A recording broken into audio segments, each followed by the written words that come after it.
Happy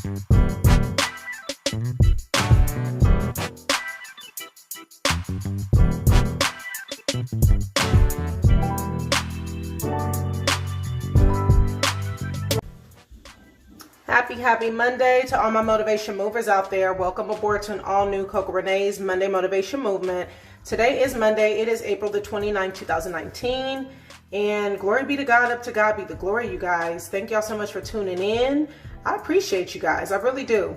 Today is a sad day for me personally as a future filmmaker. I lost an amazing inspiration to my career, okay? As many others in Hollywood and entertainment in general have lost today, okay? We lost an amazing legend in filmmaking, okay? And that is the phenomenal, late, great John Singleton.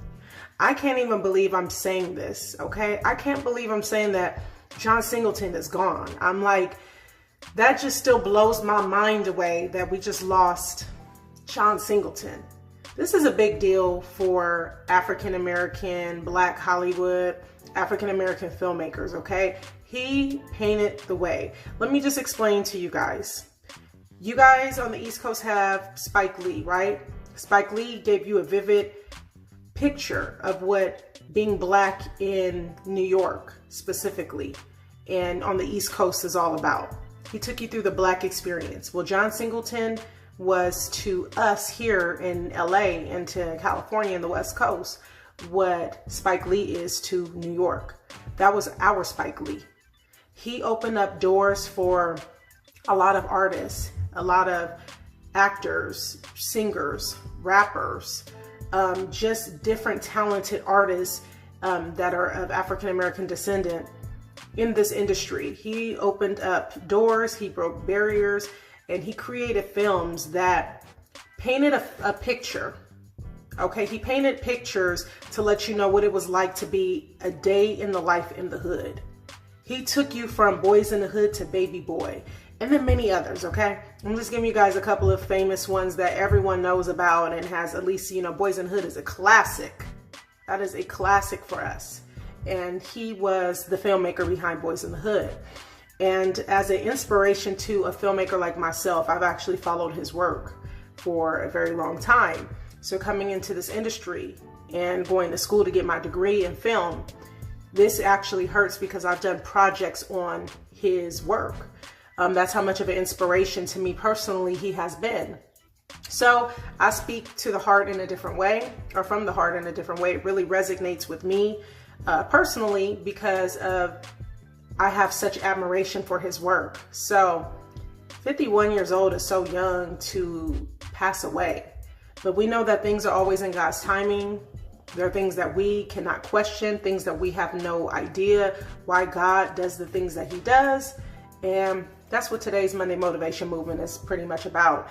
Just understanding when God opens up a door and when God closes the door, you know, we really shouldn't be questioning the reason why. We might go through a process of mourning because we don't understand. God has his way of doing things. It is not meant for us to always understand, and he's not going to always reveal the reason why. But there's purpose, you know, for everything, okay? So with that being said, before I get into the motivation movement, let's start with just giving you guys a little plug here. Don't forget to follow me on YouTube. Don't forget to follow me on Instagram so you guys can keep up with the Monday Motivation Movements as well as our daily affirmations where we read scriptures and talk about, you know, different things from the Bible, okay? And we relate those things with real life situations. So we'll get into that later on. We do it with a little hipness. Sorry, I got hair all in my mouth. You know, I'm feeling real Mufasa today, so I do apologize. So yeah, with that being said, follow me on Instagram, follow me on YouTube at Official Coco Renee. Don't forget to subscribe, like, share, hit the notification button bell so you guys can get updates. Please, you know, check it out. I don't do the follows and I don't do this to be a big YouTuber. I just do it to continue to spread the word in hopes that God will continue to use me as a light to continue to pass on the message. And that's really it. That's all that I'm here to do. Just pass on the message, and if it gets delivered, great. Hopefully it doesn't fall on deaf ears, as I always say. We'll just leave that in God's hands. So with that being said, you guys, there's a lot of things that are taking place in the last month, last few weeks. I've lost, family members as well. I have friends that have lost, family members, and it has been really, really a rough time for a lot of us that have been losing family and friends and, now phenomenal talent in the industry that we all grew up and raised, looking up to or watching or inspired by some way or somehow. So when we start losing people and, it hurts, we start questioning things and we start concocting stories in our minds of what happened and conspiracies and things like that. And even if these things are true, okay, this is the bottom line. It's all God's timing. What we have a hard time rationalizing with is how a person passes away sometimes and the time frame. Knowing that they, if they were young, that's hard for us to wrap our minds around. They're young. If they're older, but maybe we felt like they had so much more to offer. If you love them and just in general, it doesn't matter if the person is 100 years old, you know what I mean? They could have lived a full length life.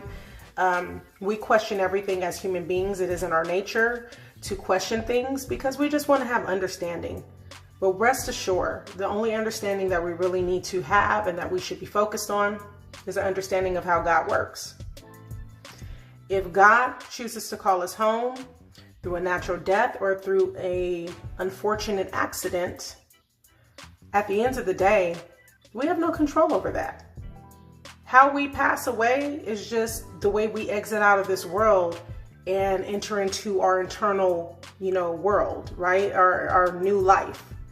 But I think what we really need to focus on is living the best life we can while we're here, doing things that could be memorable, leaving those legacies behind as we've discussed all year long, going through our transition, taking on what God is giving us to make the proper changes. And I think at the end of the day, if we're doing absolutely everything we're supposed to be doing up until the point of our departure here in this world, when we enter into our new bodies and we enter into the new world and our eternal life, okay, that's when we'll have a better understanding of how things work. I'm sure when we cross paths on that side, everything will come to the light for us, literally. But here, while we are still in this world, there's a lot of things that we question, a lot of things that we're trying to figure out, things that we will try to make up in our minds to help us to accept certain things. One thing we just have to accept is when it's God's time, is God's time. I will just say this. Even if a person dies at the hand of another person, even if they die in a way that is like unexpected and it could be tragic, when it's God's timing, it's his timing. We have no control over how he chooses to do it. We have to understand that when we start questioning certain things, we're questioning God. We're questioning, everything that he has set before us. My thing is this. Regardless of how a person passes away, regardless of the length of time that they're here on this earth and whatever have you, if we start questioning those things, we're really questioning and challenging God and what his will for each of us individually is. I believe sometimes things happen in a way where it just will shock us and it really shakes us and makes us feel, a certain type of way inside. And I think God makes those, and this is a thought, okay? It's not to say I know what God thinks. It's just a thought. But does it ever dawn on us that God does those things to wake us up? To show us, if I could take away a famous person, no one's exempt. It doesn't matter how much money or how much money you don't have, how much money you do. It doesn't matter how big or small your car is. It doesn't matter if you live an amazing life or if you live, not so amazing life. When I call you home and when I say your time is up, your time is up. You can't escape what is written for you. You can't escape what is predestined and what's predetermined. So while you're here, instead of wasting all this time trying to figure things out that you're never going to figure out while you're here on this earth until you meet with him, Utilize that time to do all the amazing things that God put you here to do. Be that leader. Break down barriers. Leave a legacy behind. Help others. Do everything in your ability while you are here on this earth, and God has given you that time to utilize your time that He's provided to the best of your ability, and don't take anything for granted. The people that we have seen recently that have passed, they have lived amazing lives. They might not have died, the best death, but who leaves this earth, who leaves and passes away on a good note? Who have you ever met in life that passed away and it was just an amazing way they passed? Nobody. It's always hard to lose somebody. It's hard to wrap our minds around it. It hurts in our spirit and in our souls to lose anyone that we care about, that we are fond of, that we love, anything. What we have to understand is God only permits us so much time. It is us that are in the blind to know how much time that's going to be. So why aren't we using it wisely? Why are we continuously taking things for granted, thinking that we have this unlimited time here on this earth? Why is that? Is it because it hasn't happened to us yet? That we seem to think that the inevitable will never happen to us until we're not here to speak on it anymore? So stop wasting the time that you have, that God has blessed you with every day, on a bunch of stuff that doesn't even matter. Utilize it for the things that do. Make use of it. Take that valuable time, and I promise you, use it wisely, because it is not promised to you. It is not guaranteed. At any time, anything can happen to any of us. So what are we going to do while we are here? What are we going to do? We're going to sit up here and waste days talking about shoulda, coulda, wouldas? Or are we going to step it up and enjoy living our best life to the best of our ability? The decision is yours. If you're here another day, God gave you another chance. Use it wisely. On that note, your girls gotta go. I pray that you guys have an amazing rest of your Monday evening. I will be back later this week with the daily affirmations, so you guys stay tuned for that. But until next time, movers, I love y'all. Stay blessed. Toodles.